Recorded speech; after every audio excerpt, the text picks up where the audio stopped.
cost-benefit analysis. If you serve a very small number of students in that state and the cost is really high, it may not be worth it. For some states, authorization is a very expensive proposition. Massachusetts is the state that everyone says is the most expensive.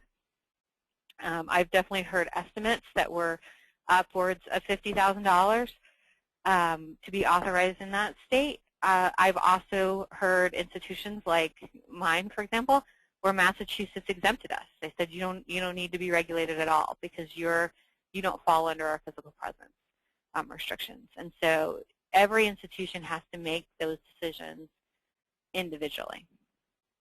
The next thing I would really encourage you to do is engage stakeholders from across your institution. So get your admissions department engaged in this process. Get your marketing department. Get your legal advisors. Get all of those people involved in the conversation about state authorization and get them involved in helping you to make those strategic decisions. Don't always assume that because something exists the way it is that it can't be changed.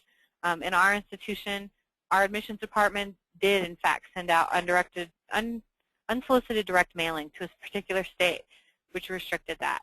And if we had to be authorized in that state, it was not going to be worth the cost to us.